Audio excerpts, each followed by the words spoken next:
আসসালামু আলাইকুম বন্ধুরা, কেমন আছেন সবাই? আশা করি সবাই ভালো আছেন।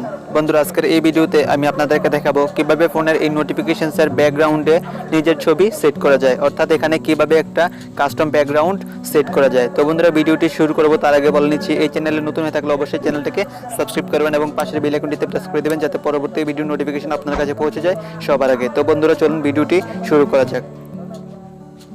তো বন্ধুরা, ফোনের নোটিফিকেশনসের ব্যাকগ্রাউন্ডে নিজের ছবি সেট করার জন্য প্রথমে আমাদের ফোনে একটা অ্যাপ ইনস্টল করে নিতে হবে। তো বন্ধুরা, অ্যাপটিকে ইনস্টল করার জন্য প্রথমে আপনি চলে যাবেন আপনার ফোনের প্লে স্টোরে।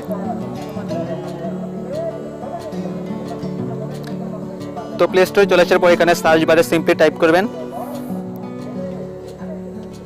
ম্যাটেরিয়াল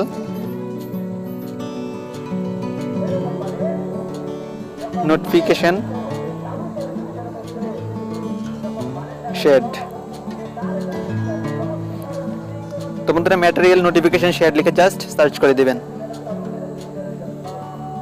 তো বন্ধুরা, সার্চ করার পর প্রথমে আপনি এখানে এই অ্যাপটি দেখতে পাবেন। তো বন্ধুরা, এই অ্যাপটিকে আপনি জাস্ট আপনার ফোনে ইনস্টল করে নেবেন। তো বন্ধুরা, অ্যাপটিকে ইনস্টল করার পর জাস্ট অ্যাপটিকে ওপেন করে নেবেন। তো বন্ধুরা, অ্যাপটিকে ওপেন করার পর প্রথমে এই ইন্টারফেসটি লক্ষ্য করবেন। তো বন্ধুরা, এখানে একটা প্রথমে লেখা দেখতে পাচ্ছেন অফ। তো বন্ধুরা, এই লেখাটির উপরে ক্লিক করে দেবেন। তো বন্ধুরা, অফ লেখার উপরে ক্লিক করে দেওয়ার পর এখানে একটা লেখা দেখতে পাচ্ছেন নোটিফিকেশনস। তো বন্ধুরা, এখানে ক্লিক করে দেবেন। তারপর বন্ধুরা, এখান থেকে ম্যাটেরিয়াল নোটিফিকেশনটাকে সিলেক্ট করে নেবেন। তারপর এখানে ওকেতে ক্লিক করে দেবেন। তারপর জাস্ট ব্যাকে ক্লিক করে দেবেন। তো বন্ধুরা, ব্যাকে ক্লিক করে দেওয়ার পর একটু নিচের দিকে যাবেন। তো বন্ধুরা, নিচের দিকে আসার পর এখানে একটা অপশন দেখতে পাবেন কাস্টম ব্যাকগ্রাউন্ড ইমেজ। তো বন্ধুরা, এই অপশনটিতে ক্লিক করে দেবেন। তারপর বন্ধুরা, এখান থেকে সিলেক্টে ক্লিক করে দেবেন। তো এখন আপনি চাইলে ক্যামেরা দিয়ে যে কোনো একটি ছবি তুলে নিতে পারেন। তো আমি সরাসরি গ্যালারিতে চলে যাচ্ছি। তো গ্যালারিতে চলে আসার পর আমি এখান থেকে যে কোনো একটি ছবি সিলেক্ট করে নেব। তো ছবিটি সিলেক্ট করার পর এখানে উপরে ক্রপের উপরে ক্লিক করে দেবেন।